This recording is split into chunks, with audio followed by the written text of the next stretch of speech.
di antara ketegangan yang muncul di antara partai-partai itu. Dan dugaan saya tidak akan satu paket nantinya. Tidak akan satu paket. Karena begini, kalau orang mengatakan bahwa itu kan kalau PKB, Golkar, Nasdem kan satu koalisi. Ya koalisi itu kan di pemerintahan kemarin. Koalisi itu berhenti saat dimulai pada saat pencalonan, berhenti ketika presiden terpilih. Bahwa kemudian mau ada koalisi yang lain lagi DPR, itu bukan koalisi yang sama dengan pengusulan. Pengusulan itu tuh ketentuan dalam konstitusi kita. Untuk gabungan partai politik itulah yang untuk mengusulkan capres-cawapres yang disebut sebagai koalisi. Tapi koalisinya sendiri sudah selesai ketika Pak Jokowi sudah tetapkan Pak Jokowi dan Pak Ma'ruf sebagai presiden dan wakil presiden. Nah, bahwa kemudian di DPR ada koalisinya tidak tahu. Mau koalisinya tetap atau berkurang atau bertambah itu soal lain. Tapi itu koalisi yang berbeda lagi dengan koalisi pada saat pengusulan capres-cawapres. Nah, kalau koalisi itu mau dilanjutkan bukan hanya di DPR tapi termasuk juga untuk di MPR misalnya, itu sudah tidak ada kaitan lagi dengan koalisi yang di Pilpres kemarin itu. Apalagi di MPR tadi, di MPR nanti itu kan bukan hanya ada anggota-anggota DPR tapi ada juga anggota DPD.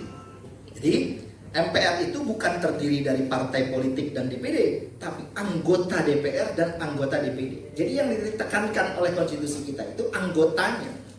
Walaupun betul anggota DPR pasti anggota partai politik, undang-undangnya menentukan begitu.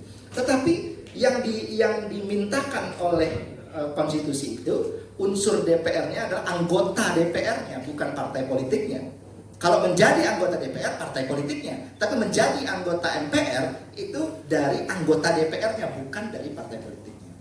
Nah, kalau ini kita kaitkan pada kemungkinan terjadinya beberapa paket, bisa saja misalnya yang terbanyak itu misalnya ada koalisinya paketnya Golkar, paketnya Nasdem, paketnya PKB misalnya, atau kurang dari itu, atau bahkan mungkin lebih dari itu. Intinya saya nggak yakin itu akan ada satu paket. Karena DPD juga mulai menghitung, kita sudah 3 periode ini belum pernah juga kita duduk jadi ketua MPR. Paket itu kan di pimpinan, tapi yang diincar menjadi posisi oleh Golkar, PKB, ya kalau Nasdem mungkin tadi Pak Joni bilang cukup di pimpinannya saja, tidak harus jadi ketua. Tapi kalau dua yang lain kan mengatakan begitu. Dan suara-suara di DPD sekarang juga saya mendengar bahwa apa salahnya atau di mana letak kesalahannya jika pimpinan ketua MPR itu dijabat oleh DPD, kan nggak ada juga larangan untuk itu. Jadi ada juga kesempatan yang sebetulnya terbuka bagi ketua MPR itu diduduki oleh anggota dari unsur DPD. Nah, ketika terjadi koalisi ini nggak bisa dikaitkan, misalnya koalisi yang mendukung Pak Jokowi, Pak Ma'ruf, itu nggak bisa dikaitkan dan sebenarnya tidak boleh menjadi alat tawar, apalagi menjadi alat barter begitu dengan kabinet.